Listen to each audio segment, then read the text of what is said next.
Okay बच्चों, तो start करते हैं। आज से हम 10th का जो मैथ का फर्स्ट चैप्टर है वो स्टार्ट कर रहे हैं, ठीक है, जिसका नाम क्या है, रियल नंबर्स। क्या है? रियल नंबर्स, ठीक है।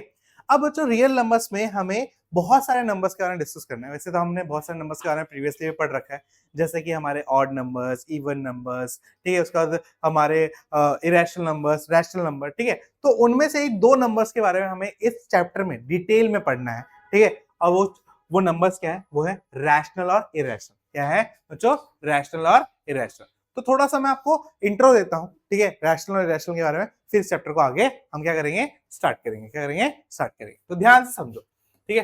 तो हमारे पास क्या होते हैं? दो तरह के, मतलब नंबर्स तो बहुत सारे टाइप के होते हैं, बट हमें पढ़ने कितने हैं? दो तरह के, ठीक है। एक होता है हमारा बच्चों क्या? रैशनल। एक क्या होता है? रैशनल।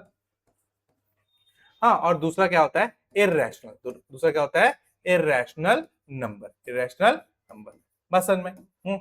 अब रैशनल और इरेशनल नंबर में फर्क क्या होता है? रैशनल और इरेशनल नंबर में फर्क क्या होता है, इस बारे में अगर हम समझे तो देखो, रैशनल नंबर क्या होता है? रैशनल नंबर हमारा वो नंबर होता है जिसे हम पी बाय क्यू की फॉर्म में लिख सकते हैं। जिसे हम पी बाय क्यू की फॉर्म में लिख सकते हैं, उसे हम क्या बोलते हैं? Rational number. क्या बोलते हैं? Rational number. और यहां पर बच्चों Q जो है वो कभी भी जीरो के बराबर नहीं होता है।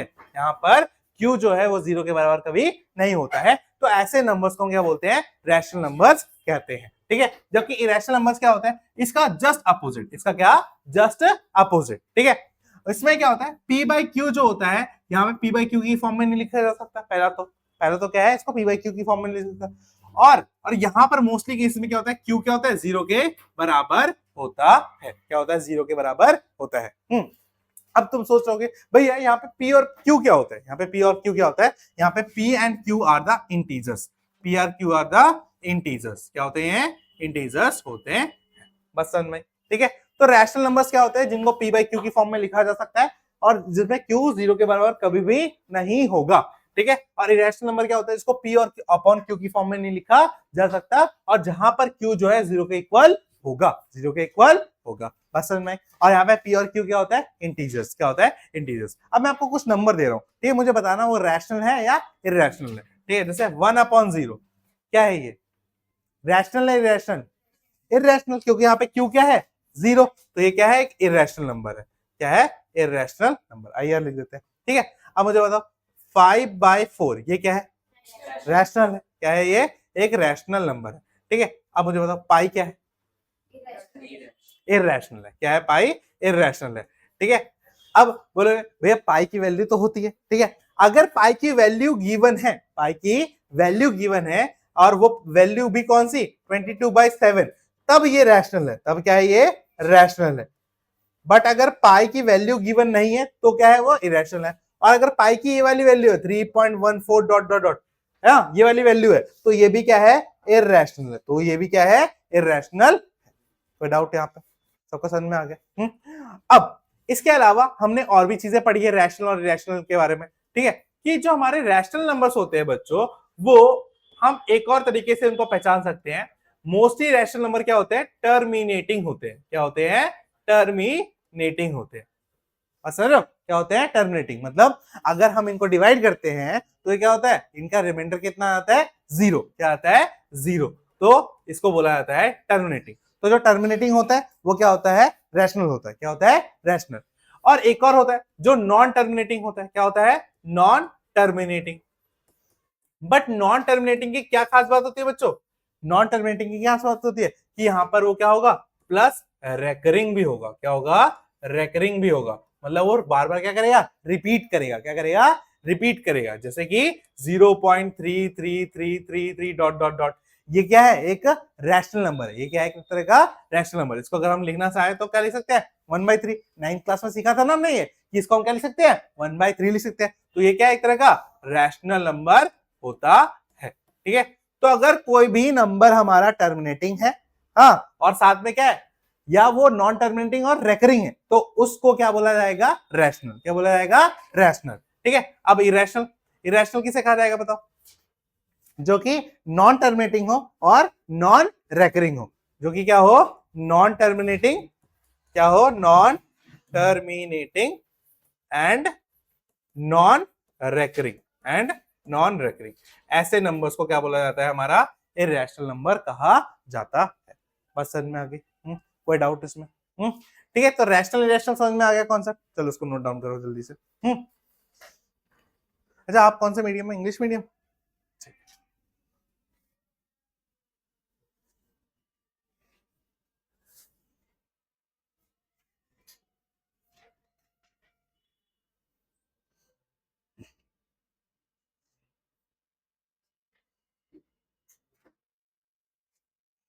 अब मुझे बताना, ये वाला जो नंबर मैं लिख रहा हूँ 0.212121 डॉट डॉट डॉट, ये रैशनल होगा, ये रैशनल होगा? क्या होगा? रैशनल होगा। क्यों? क्योंकि एक तो ये नॉन टर्मिनेटिंग है, चलो ठीक है, बट ये क्या है, साथ में रेकरिंग है ना, बार बार क्या कर रहा है, रिपीट कर रहा है, तो इसीलिए क्या होगा, रैशनल नंबर। क्या हो जाएगा? Rational number. ठीक है। अब ये बताना मुझे,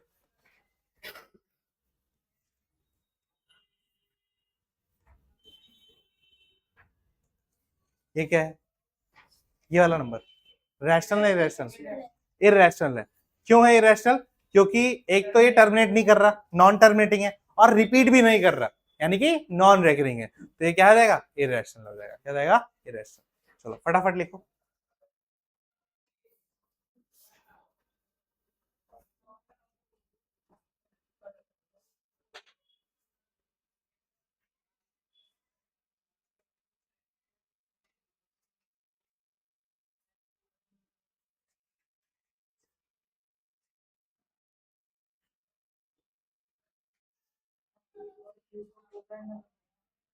कोप्राइम और इंटीजर्स दोनों होते हैं। कोप्राइम तो होते हैं, वो कोप्राइम हम प्रूफ वाले में लाते हैं, ठीक है, वो मेनली इंटीजर्स होते हैं, ठीक है।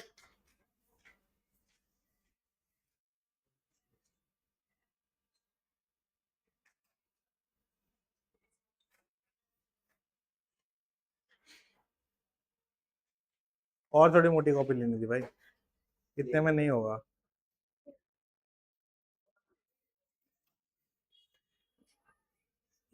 अच्छी है, सुंदर है। चले, लिख लिया?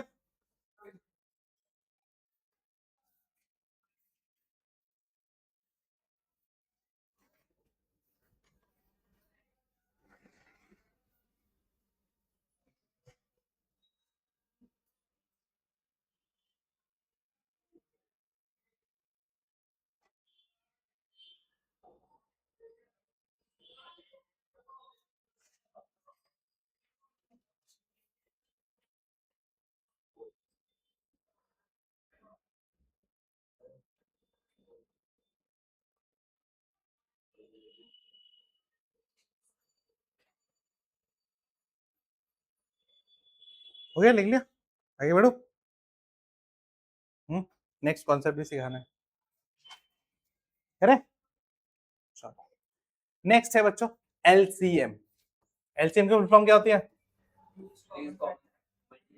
Lowest common multiple. ठीक है, लोएस्ट कॉमन मल्टीपल। अब कोई मुझे बता पाएगा कि एलसीएम क्या होता है? बचपन से निकालना तो सबने सीखा है, बट एक्चुअल मतलब क्या होता है?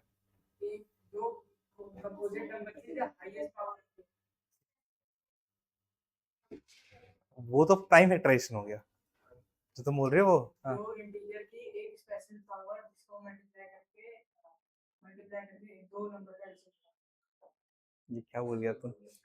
इतना कॉम्प्लेक्स नहीं है, ठीक है, चलो मैं समझाता हूँ, ठीक है।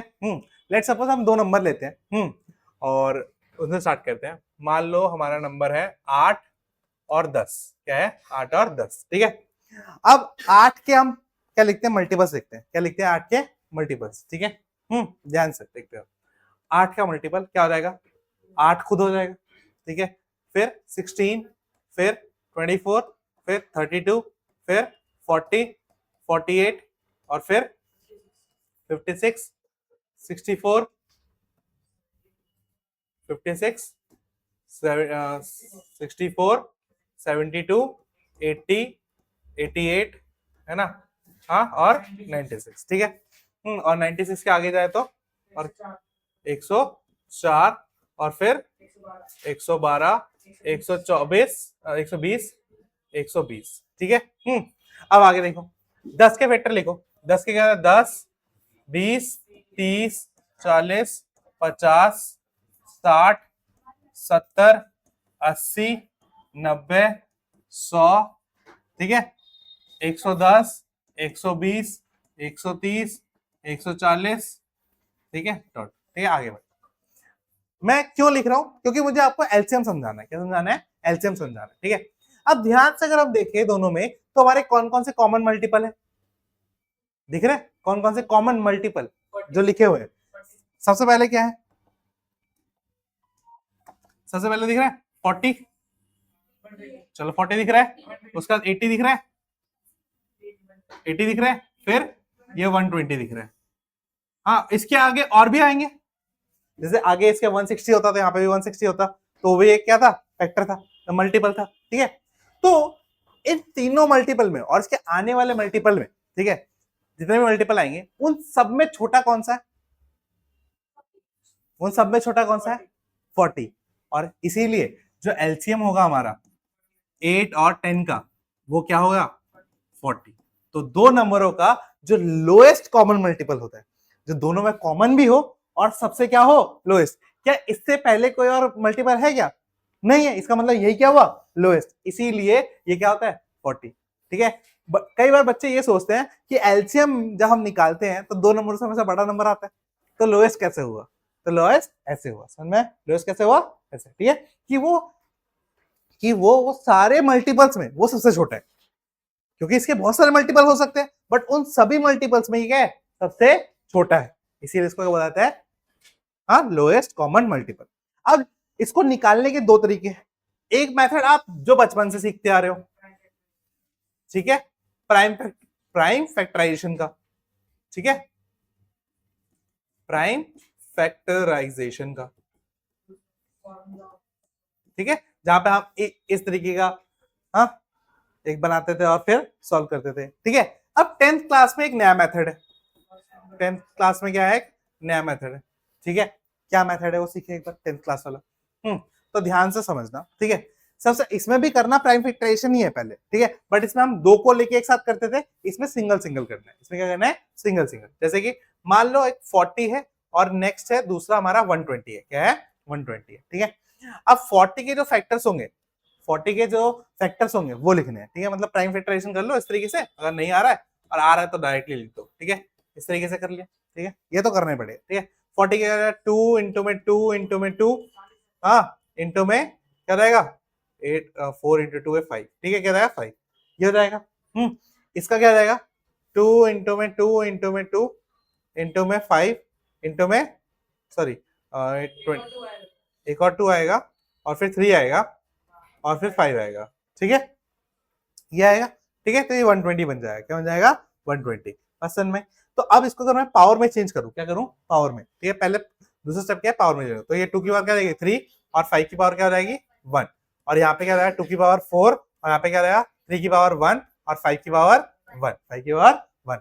तो एलसीएम निकालने का फॉर्मूला क्या होता है? एलसीएम जो होता है वो होता है कॉमन की, जो कॉमन है दोनों में, उसकी हाईएस्ट पावर लेनी होती है। क्या लेनी होती है? Highest power. जैसे कि यहाँ पे 2 की पावर 3 और 2 की पावर 4, ये कॉमन है। क्या है? ये कॉमन है। तो इस कॉमन में से हाईएस्ट पावर क्या है? 2 की पावर 4, तो उसको लेंगे। क्या लेंगे? 2 की पावर 4 को लेंगे, ले लिया, ठीक है। उसके बाद, ठीक है, 2 की पावर 4 ले लिया। हाँ, उसके बाद हमारा नेक्स्ट कॉमन क्या है भाई? 5 की पावर 1। क्या है? 5 की पावर 1। तो यहाँ पे क्या लिख देंगे? 5 की पावर 1। क्या लिख देंगे? 5 की पावर 1। अब जो भी अनकॉमन बचा उसको भी लेना है। बात समझ में? क्या बोला मैंने एलसीएम निकालने के लिए? जो कॉमन है उसकी हाईएस्ट पावर लेनी है, ठीक है। और जो भी अनकॉमन है, इसमें अनकॉमन कौन बच गया? 3 की पावर 1। क्या बच गया? 3 की पावर 1। क्या बन गया? 3 की पावर 1, ठीक है।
हाँ भाई, तो हम कहां पे थे? हम ये बोल रहे थे कि जो भी कॉमन है उसकी क्या लेंगे? Highest power. ठीक है, हाँ, जैसे 2 की पावर 3 और 2 की पावर 4 ये कॉमन था तो इसकी हाईएस्ट पावर ले ली। 5 की पावर 1 5 की पावर 1 ये भी कॉमन था, हाईएस्ट पावर ले ली। ठीक है, और जो अनकॉमन है उसको भी लेना है और सबको क्या कर देना है? मल्टीप्लाई। क्या कर देना है? सबको मल्टीप्लाई। तो ये 2 की पावर 4 क्या हो जाएगा? 8। 8 5 जा क्या? तूने बोला था। मैं पहले एक ही बार लिख रहा था, मैं सही लिख रहा था क्या? ये क्या रहेगा? 2 की पावर 3, नीचे भी 3 आ जाएगा। क्या रहेगा? 3 आ जाएगा। ठीक है, 2 की पावर 3 और क्या रहेगा? 5 की पावर 1 क्या रहेगा? 5 की पावर 1 इंटू में 3 की पावर 1। ठीक है, तो 8 हो गया ये, हाँ, और 5 40 और 3 120 क्या रहेगा? 120। तो इसका एलसीएम कितना रहेगा? 120 आ गया। ठीक है, इसका एलसीएम कितना आ गया? 120। पसंद में कोई डाउट इसमें? एक दो क्वेश्चन और करते हैं फिर समझ में आएगा और अच्छे से। आगे बढ़ू? अच्छा, थोड़ा टाइम लगेगा। हाँ, 3, हाँ, ये, हाँ, जो अनकॉमन है उसको भी लेना है, जो अनकॉमन है उसको भी लेना है।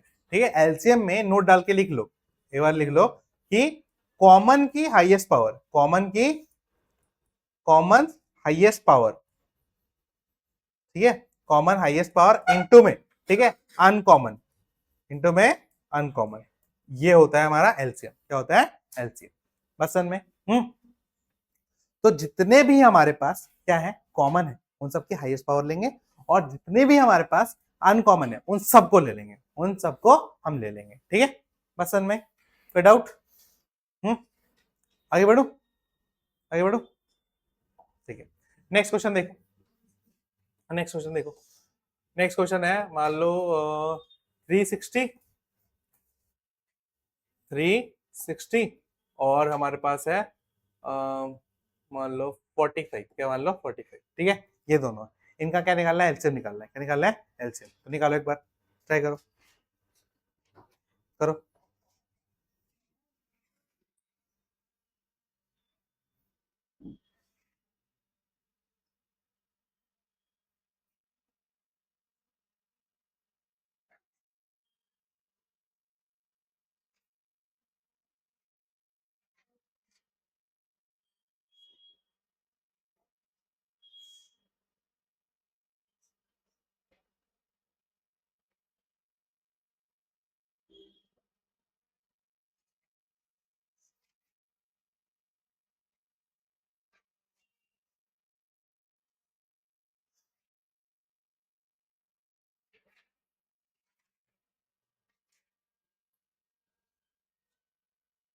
हुआ? हम्म, देखो 360 के क्या रहेगा? 2 इंटू में 4 4 और 2 इंटू में 3 इंटू में 3 इंटू में 5। ठीक है, ये इसके फैक्टर हो जाएंगे। 2 इंटू में 2 इंटू 2 इंटू में 3 इंटू 3 इंटू 5 ये इसके फैक्टर हो जाएंगे। इसको पावर की फॉर्म में लिख दें तो क्या रहेगा? 2 की पावर 3, 3 की पावर 2 इंटू में 5 की पावर 1। ठीक है, चलो 45 को लिखते हैं। 45 क्या रहेगा?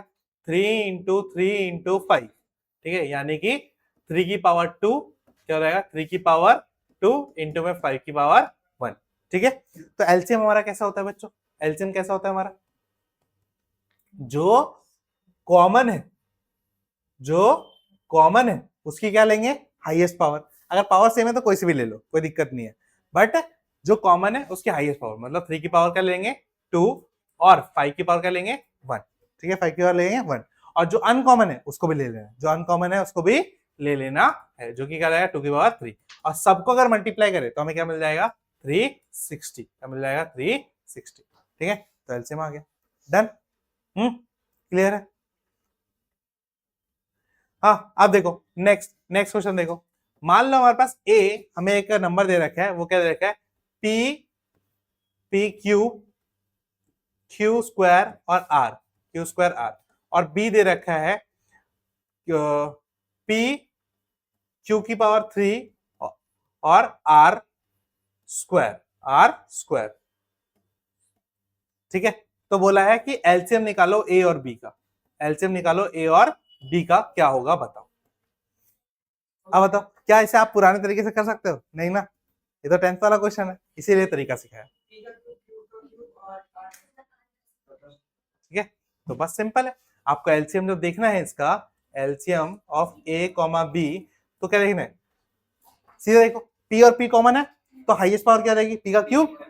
ठीक है, सिंपल, इनटू में दोनों क्यू क्यू कॉमन है, तो क्या आ जाएगा, क्यू का क्यूब। ठीक है, आर आर दोनों में कॉमन है, तो क्या हो जाएगा, आर का स्क्वायर, आर का स्क्वायर। ये क्या हो जाएगा हमारा एलसीएम, क्या हो जाएगा हमारा एलसीएम। कोई डाउट समझ में आया? पक्का एलसीएम क्लियर है? ठीक है, चलो अब नेक्स्ट मूव करते हैं एचसीएफ की तरफ, इसी तरह एचसीएफ। ठीक है, पहले फिर एचसीएफ समझते हैं। एचसीएफ क्या होता है, highest common factor, highest common factor. ठीक है, तो एलसीएम के केस में हमने क्या लिखा था, मल्टीपल्स। ठीक है, एचसीएफ के केस में हम क्या लिखेंगे, फैक्टर्स। क्या लिखेंगे, फैक्टर्स। ठीक है, मान लो हमारे पास एक नंबर है 16, क्या मान लो, एग्जांपल के लिए एग्जांपल ले लेते हैं हम।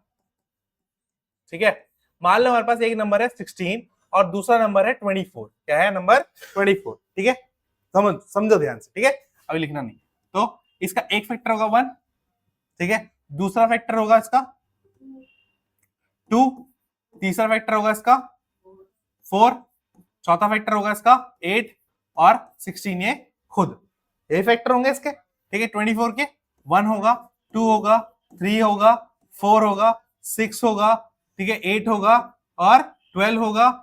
ठीक है, और ये खुद होगा, ये खुद होगा 24। ठीक है, अब दोनों में से पहले तो हमें क्या पहचानना है, कॉमन फैक्टर्स। क्या पहचानना है, कॉमन फैक्टर्स। तो पहले कौन कौन सा फैक्टर है, 1 है, 2 है, 4 है, बस यही है।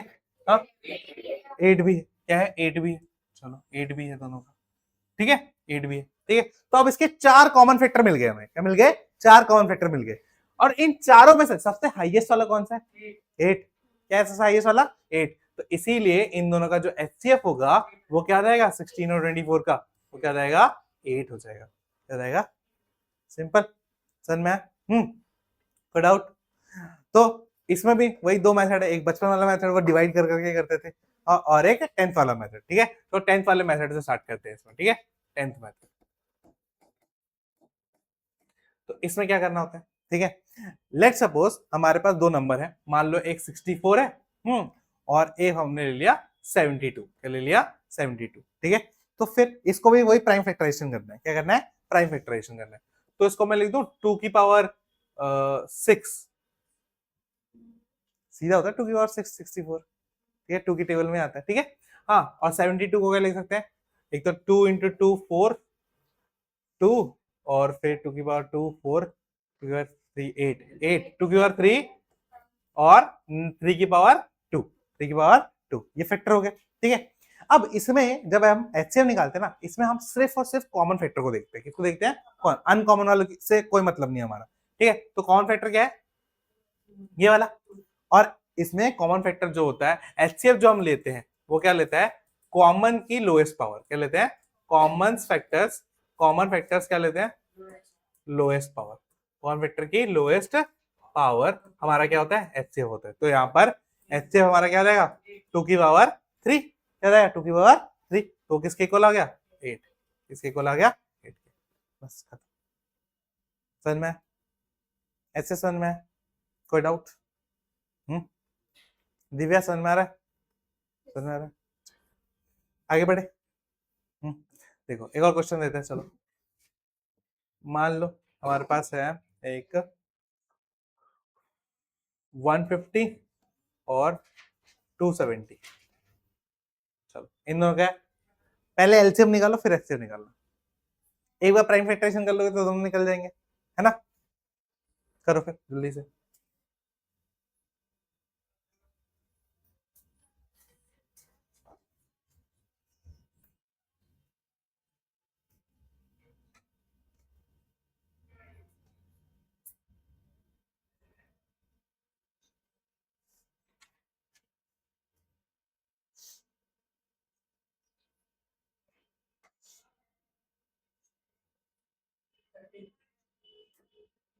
30।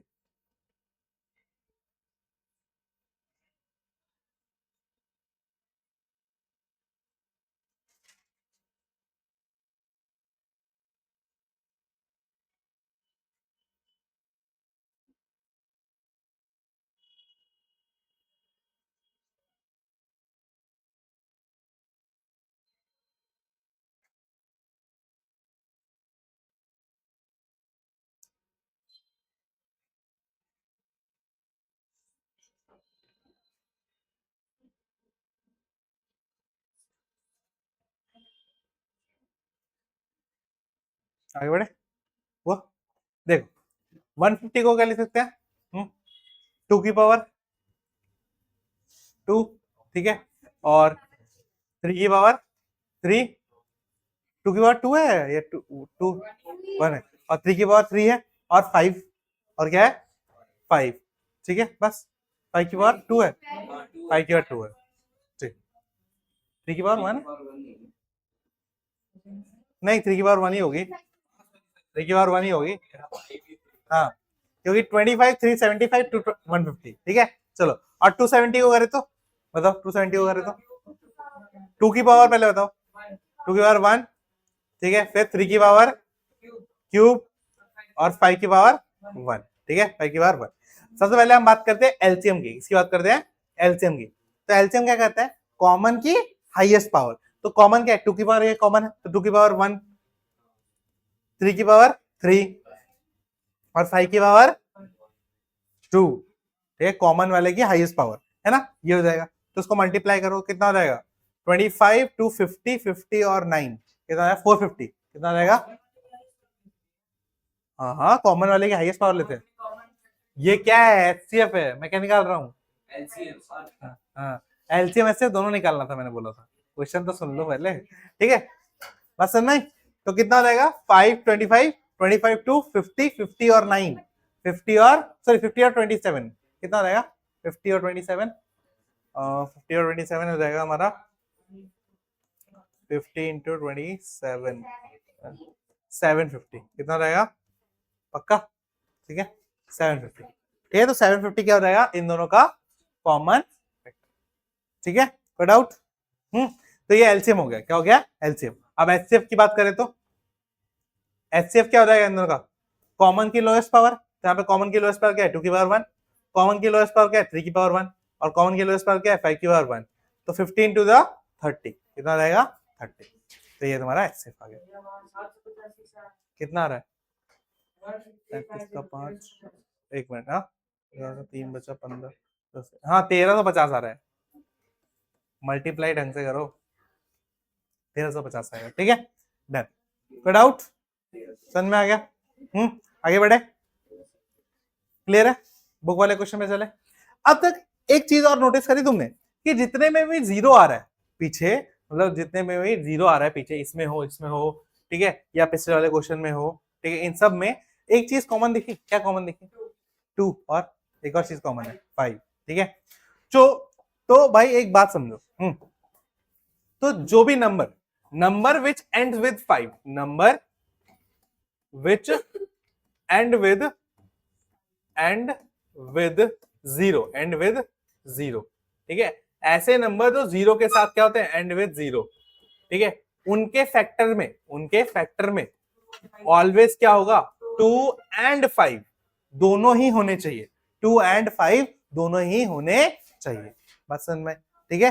कोई भी ऐसा नंबर जो जीरो के साथ एंड हो रहा हो, उसके अंदर 2 और 5 होना क्या है, कंपलसरी कंपलसरी है, ठीक है, बस समझ में, क्लियर है, क्लियर है ये चीज, देख। और ये चीज क्यों बताई मैंने, क्योंकि ये चीज अभी काम आने वाली है क्वेश्चन में, क्या आने वाली है, काम आने वाली है, ठीक है। अब क्वेश्चन दिखा देता हूं फिर आते हैं, ठीक है। चलो, ये तो सिंपल दे रखा है, देखो एग्जांपल नंबर 1 देखो, एग्जांपल नंबर 1 देखो क्या बोल रहा है, कंसिडर दैट 4 की पावर n, कंसिडर दैट 4 की power n where n is the natural number, n क्या है natural number, check whether there is any value of n for which 4 की पावर n 4 की power n and with 0 digit 0, ठीक है। कहने का मतलब क्या है, कहने का मतलब यह है बच्चों कि क्वेश्चन ये बोल रखा है कि 4 की पावर n, ठीक है, 4 की पावर n एक नंबर दे रखा है, क्या देखा है, ठीक है। अब हो रहा है n की कोई सी भी एक वैल्यू 1 2 3 4 डॉट डॉट कुछ भी एक वैल्यू ले लो, कोई भी एक वैल्यू ले लो, क्या उस वैल्यू पर ये जो होगा, ये जो नंबर है, ये इसके यूनिट प्लेस पे जीरो आएगा, इसके यूनिट प्लेस पे जीरो आएगा, ये बताना है, ये बताना है या जस्टिफाई करना है। तो क्या इसके अंदर हो सकता है कोई सी भी पावर? नहीं, ठीक है, answer is no, answer is no. But सिर्फ नो से क्या मार्क्स मिल जाएंगे? नहीं वो भी इसका आंसर भी नो है, ठीक है। तो क्यों नहीं मिलेगा? ठीक है, देखो 4 की पावर n अगर हम देखें तो 4 के फैक्टर क्या होते हैं? 2 और 2, ठीक है, 2 और 2 की पावर n हो जाएगा, ऐसे लिख सकते हैं। तो यहाँ पे 4 के फैक्टर क्या है? 2 और 2, 4 के फैक्टर क्या है? 2 इंटू 2, ये। और इसके अंदर क्या नहीं आ रहा? 5 नहीं आ रहा, 5 नहीं आ रहा। और अभी हमने क्या पढ़ा कि कोई भी नंबर जो जीरो के साथ एंड होना चाहता है उसके अंदर 2 और 5 दोनों क्या है? कंपलसरी होते हैं। इसके अंदर 2 और 5 दोनों क्या होते हैं? कंपलसरी होते हैं। क्या इसमें है? नहीं है। तो लिखेंगे since factor of 4 does not contain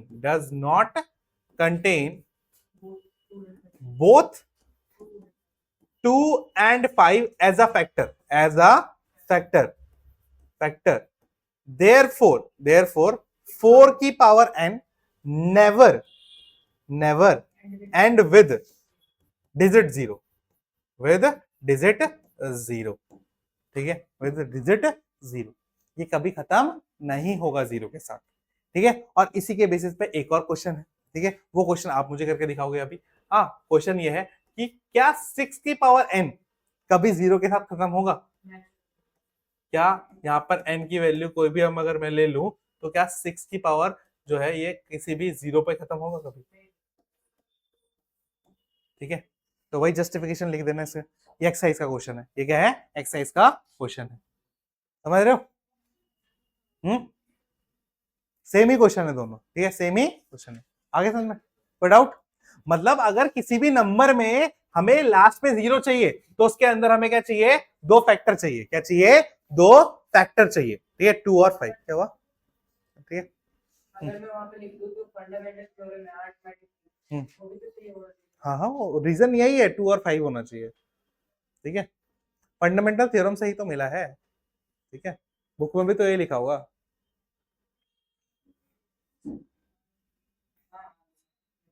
लिखा है ना, बोल तो रहा हूँ मैं।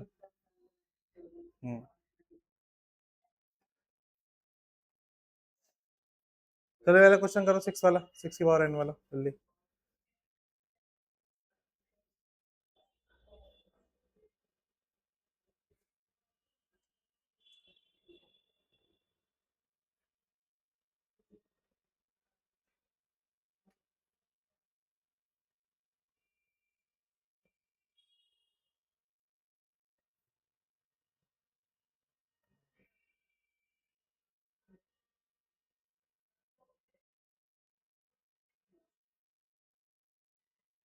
तो इसको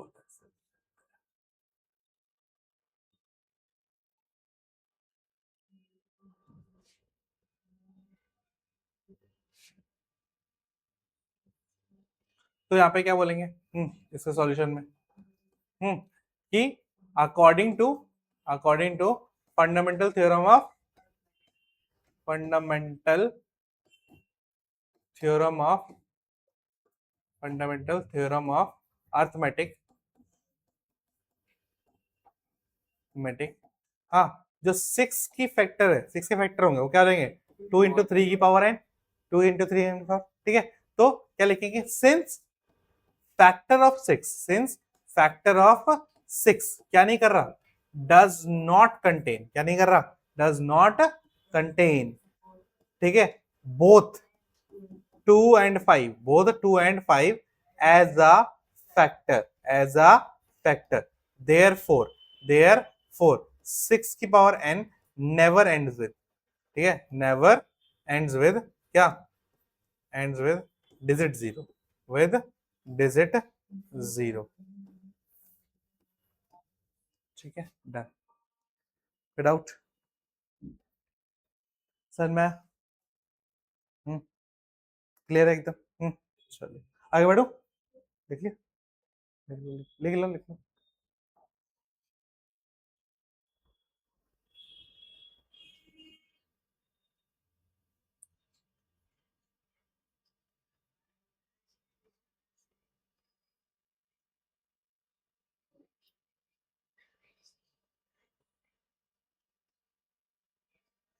आगे बढ़ो,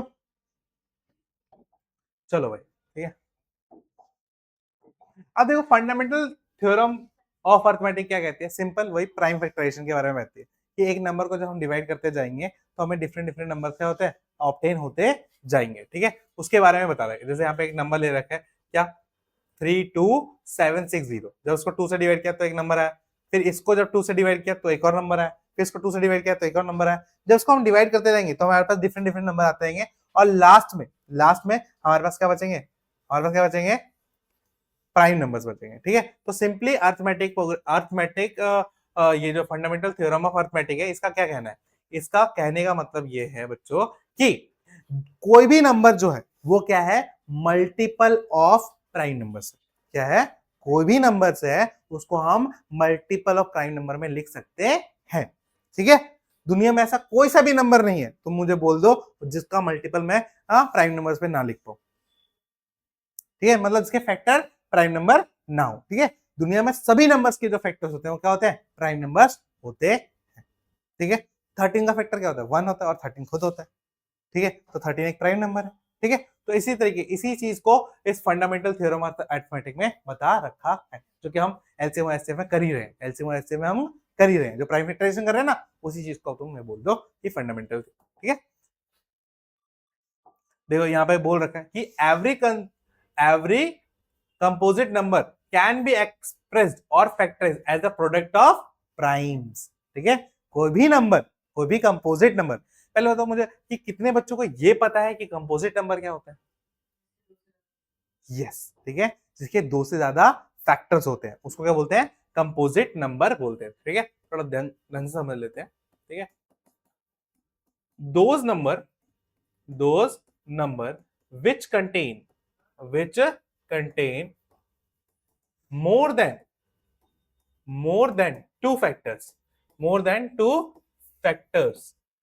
ठीक है, उसे हम क्या बोलते हैं, कंपोजिट नंबर।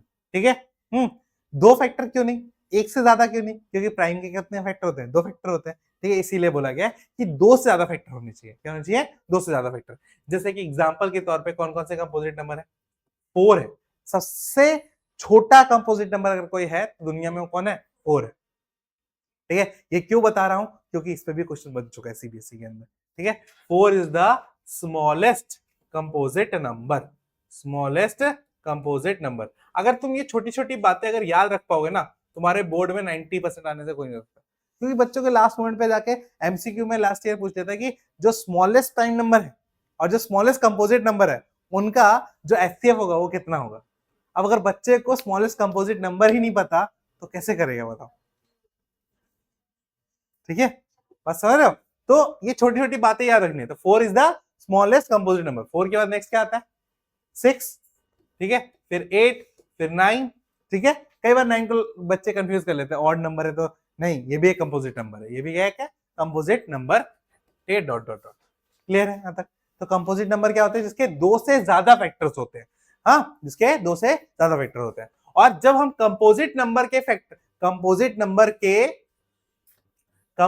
नंबर्स जो होते हैं उसको जब हम क्या करते हैं, शो करते हैं, क्या करते हैं, शो करते हैं, हाँ, एज अ प्रोडक्ट ऑफ क्या, as a product of primes, as a product of primes. ठीक है, ठीक है, तो इसी को क्या बोला जाता है, इसी को क्या बोला जाता है, फंडामेंटल थ्योरम ऑफ अर्थमेटिक। इसी को क्या बोला जाता है, फंडामेंटल थ्योरम ऑफ अर्थमेटिक। तो आपसे अगर कोई पूछे तो बता दोगे फंडामेंटल थ्योरम ऑफ अर्थमेटिक्स क्या है, फंडामेंटल थ्योरम ऑफ अर्थमेटिक।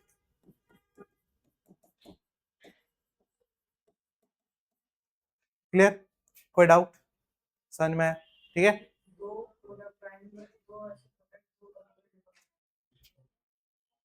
ठीक है, बात समझ में आई। कोई डाउट इसमें किसी को?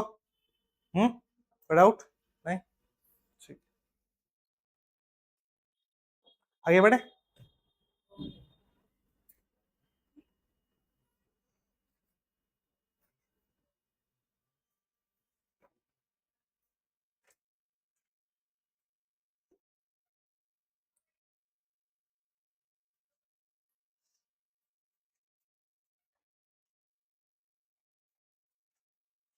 आगे बढ़ो। ठीक, तो ये हो गया। अब ये एग्जांपल नंबर 3 मेरे को करके दिखाना। फाइंड एचसीएफ एंड एलसीएम दोनों निकालो। चलो, इस क्वेश्चन में आपको सिर्फ एचसीएफ बोल रखा है बाय प्राइम फैक्टराइजेशन। ठीक है, चलो प्राइम फैक्टराइजेशन की मदद से। थर्ड वाला सेकंड वाला तो दे सॉल्व कर रखा है। थर्ड वाला करो। थर्ड वाले क्वेश्चन में क्या देखा है भाई कि आपको हाँ एलसीएम निकालना है। ठीक है, किसका? 96 और 404 का। और एचसीएफ भी निकालना है आपको किसका? 96 और 404 का। बताओ, बताइए बताइए जल्दी।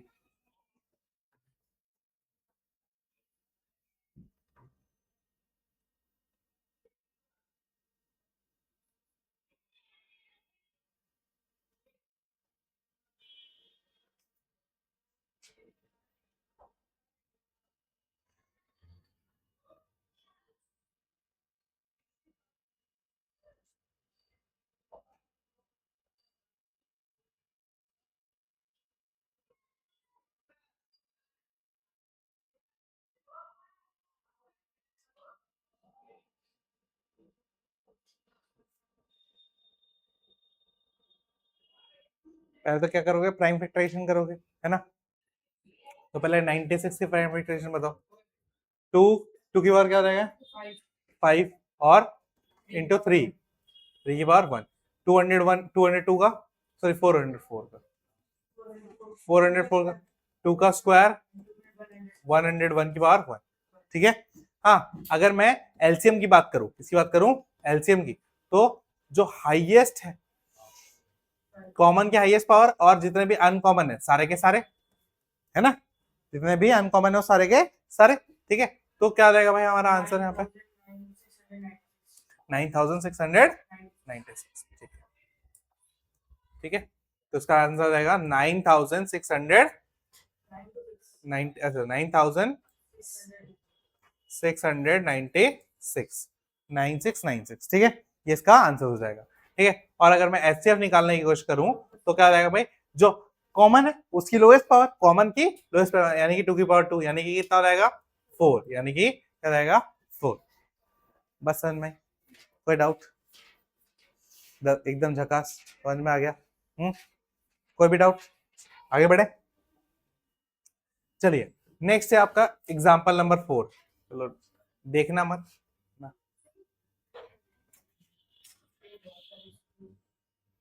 ये छुपा देता हूँ मैं तुम्हारे लिए। चलो करो। 672 और 120। क्वेश्चन क्या है आपका नेक्स्ट?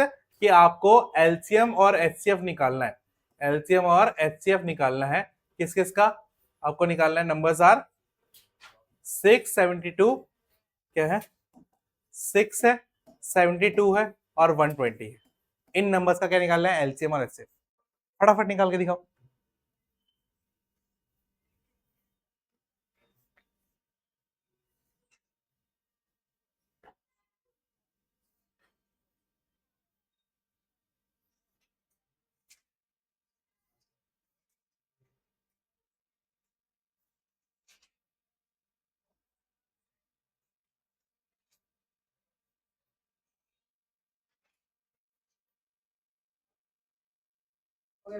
हो गया? आदर्श हुआ?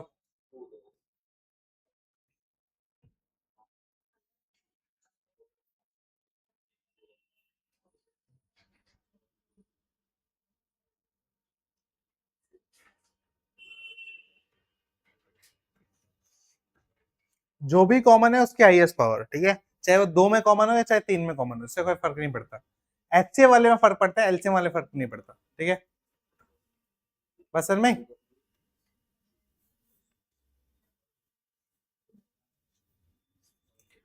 देखे, चलिए पहले 6 का देखते हैं। 6 क्या हो जाएगा, 2 की पावर 1 इंटू में 3 की पावर 1। 72 का देखते हैं, क्या हो जाएगा, 2 की पावर 3 इंटू में 3 की पावर 2। 120 का देखते हैं, 120 का 2 की पावर 3 इंटू में क्या रहेगा, 3 की कितना रहेगा, 3 की पावर 2 9 और 5, हाँ, और इंटू में 5 की पावर 1, ठीक है, ये हो जाएगा। अब मुझे बताओ कि अगर मैं इसका एलसीएम लिखना चाहूं, सॉरी पहले एलसीएम लिखना चाहूं, क्या लिखना चाहूं, एलसीएम, तो क्या होता है भाई, कॉमन की हाईएस्ट पावर, तो कॉमन की हाईएस्ट पावर क्या है, 2 की पावर 3, ठीक है, यहाँ पे कॉमन की हाईएस्ट पावर क्या है, 3 की पावर 2, ठीक है, और यहाँ पे अनकॉमन क्या है, 5 की पावर 1, तो कितना हो जाएगा, 8 9 और 5 120, कितना रहेगा इनका, 120 एलसीएम आ जाएगा, है ना। हाँ, और अगर एचसीएफ की बात करी जाए, एचसीएफ की बात करी जाए तो क्या रहेगा वो हमारा 2 की पावर 1 इंटू में 3 की पावर 1, क्या 5 की पावर 1 लेंगे, नहीं, क्योंकि वो कॉमन ही नहीं है सब में, ठीक है, तो ये कितना रहेगा, एचसीएफ 6 हो जाएगा, क्या रहेगा, 6 हो जाएगा। कोई डाउट, कोई डाउट, ठीक है, यहां तक डन है, ठीक है। अब आपको मैं एक फॉर्मूला क्या बताता हूँ, फॉर्मूला, ठीक है, हाँ, और ये सिर्फ 2 नंबरों के केसेस में लगता है, ठीक है, जब भी हमारे पास 2 नंबरों का एलसीएम और एचसीएफ निकालना हो तब हमारा फॉर्मूला ये यूज होता है, ठीक है। तो फॉर्मूला ऑफ एचसीएफ और LCM, formula of LCM and HCF, ठीक है, शांत थोड़ा, ठीक है। तो क्या होता है फॉर्मूला कि एलसीएम इंटू में HCF is equals to A into में B, is equals to A into में बी। ए और बी क्या है, नंबर्स है जिनका एलसीएम और एचसीएफ हमें निकालना है, क्या है, एलसीएम और एचसीएफ हमें निकालना है, ठीक है। यहां से अगर आपको एलसीएम चाहिए तो क्या करेंगे, ए इंटू बी को क्या कर देंगे, डिवाइड कर देंगे एचसीएफ से, एचसीएफ से, और अगर आपको एचसीएफ चाहिए तो आपको क्या करना है, ए इंटू बी को डिवाइड कर देना है एलसीएम से, एलसीएम से, बस समझ में, कोई डाउट, यहां समझ में आ गया, ठीक है। अब अगर आपने एक चीज निकाल लिया तो दूसरी चीज को निकालने के लिए क्या करना है, सिर्फ 2 नंबर को मल्टीप्लाई करो और डिवाइड करो, क्या करो, डिवाइड करो, क्लियर है एकदम यहाँ तक, तो आज के लिए इतना ही करते हैं। आज के लिए आपका होमवर्क क्या रहेगा भाई, ये जो आपकी एक्सरसाइज दिख रही है आपको, हाँ, एक्सरसाइज 1.1, एक्सरसाइज 1.1, ये मैं आपसे नेक्स्ट क्लास में चेक करूंगा, नेक्स्ट कल नहीं, परसों, ठीक है, क्या होगी, परसों, ठीक है, क्लियर है। हाँ, और एक बार क्लास का शेड्यूल, चलिए लिख लो, लिख लिया, लिख लिया, एक बार क्लास का शेड्यूल देख लो भाई, जो क्लास का शेड्यूल फॉलो होने वाला है,